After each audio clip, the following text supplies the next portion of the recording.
اعوذ باللہ من الشیطان الرجیم بسم اللہ الرحمن الرحیم وسیق الذین اتقوا الی الجنۃ زمرا۔ سورہ زمر کی یہ آیت کریمہ ہے نہایت مختصر وقت میں۔ ہم نے یہ تو پڑھا ہے اور سنا ہے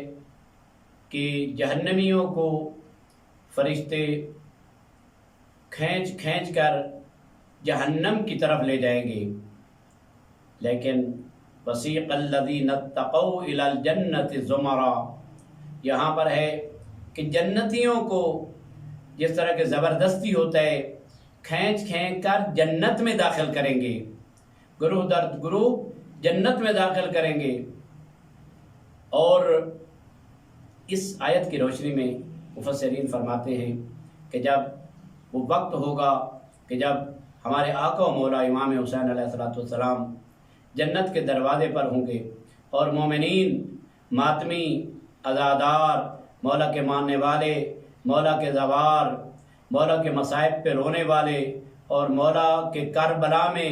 مولا کی زیارت کرنے والے اور مولا کا دم بھرنے والے جب دروازے جنت پر جائیں گے اور دیکھیں گے اس سید الشہداء کا جلال اور جمال، جو کہ وہاں پر نظریں خیرہ ہو جائیں گی اور وہاں پر جنتیوں کی آنکھیں ایسی کھلی کی کھلی رہ جائیں گی اور سید الشہداء کا دیدار کرتے کرتے کرتے کرتے وہ لوگ اس قدر بے خبر ہو جائیں گے جنت سے کہ ان کو جنت کی فکر تک نہیں ہوگی۔ فرشتے کہیں گے جاؤ جنت میں، لیکن وہ کہیں گے نہیں، ہماری جنت تو ہمارے سامنے ہمارے آقا و مولا امام حسین علیہ السلام موجود ہیں۔ تو اس کا مطلب کیا ہے کہ جو انسان بھی امام حسین علیہ السلام کے ساتھ واقعاً محبت کرتا ہے تو ہماری جنت ہمارے مولا و آقا امام حسین علیہ السلام ہیں۔ اسی لیے ایت اللہ العظمیٰ بہجت رحمۃ اللہ علیہ ہمارے استاد تھے، وہ فرمایا کرتے تھے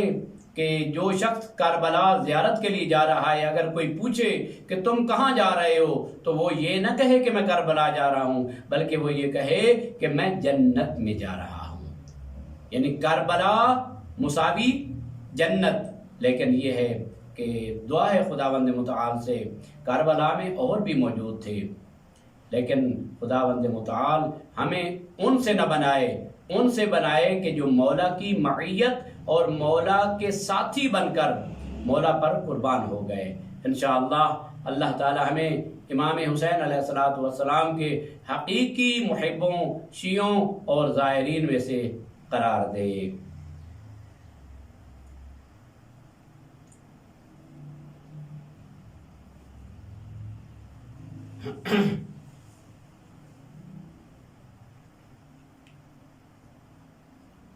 اعوذ باللہ من الشیطان الرجیم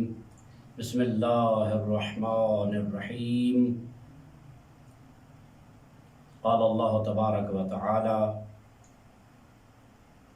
ذلک ومن یعظم شعائر اللہ فإنہا من تقوی القلوب۔ 2-3 منٹ کے اندر عرض کرنا چاہتا ہوں کہ جو شعائر الہی کی عزت اور عظمت کا اقرار کرتا ہے، دل و جان سے شعائر کی تعظیم کرتا ہے،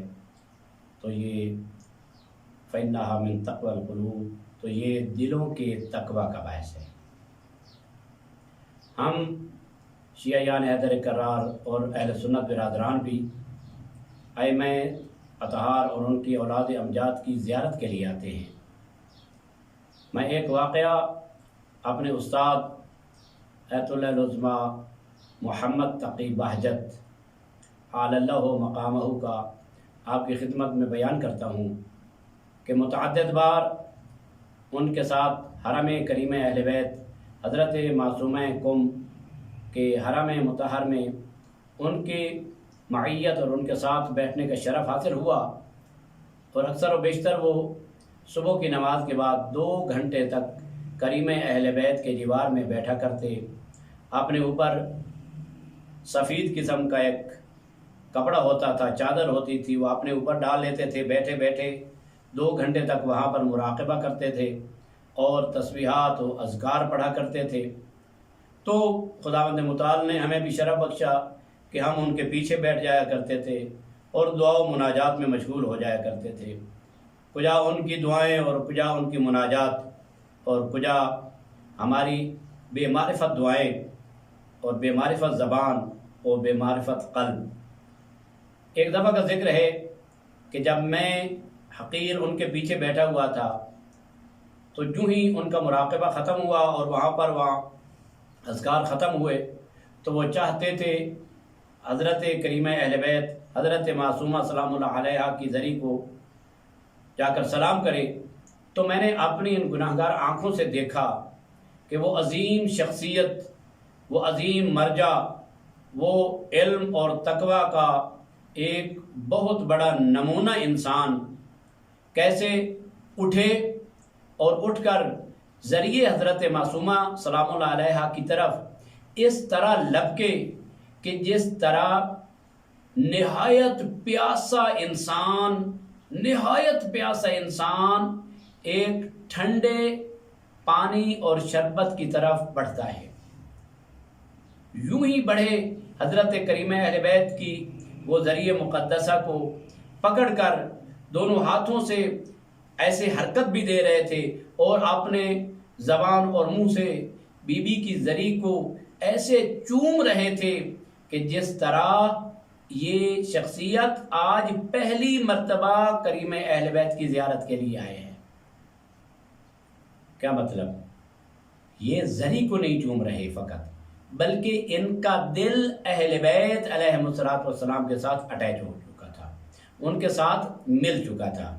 تو کہنے کا مقصد یہ ہے کہ ہم جہاں بھی جائیں، کربلا جائیں، نجف جائیں، سامرہ جائیں، کاظمین جائیں، قم المقدسہ ہو، حضرت علی ابن موسیٰ الرضا علیہ السلام کی ذریعہ مقدسہ ہو، جہاں پر بھی جائیں کوشش کریں اپنے دل کو اہل بیت کے قریب کریں، ہمارے اجسام نہیں بلکہ ہمارے دل اہل بیت کے جس دن قریب ہو گئے اس دن دعاؤں کی استجابت اور ہمارے الفاظ کے درمیان کوئی پردہ بھی نہیں رہے گا، بلکہ پردے ہٹ جائیں گے۔ جو ہی ہمارے زبان سے الفاظ نکلیں گے تو خداوند متعال ان ذوات مقدسہ کے بدولت ہماری دعاؤں کو قبول فرمائے گا۔ دعا ہے پروردگار عالم تمام مومنین و مومنات کی حفاظت فرمائے اور ہم تمام کے قلوب کو محمد و آل محمد کے ساتھ متصل ہونے رہنے کی توفیق عطا فرمائے انشاءاللہ۔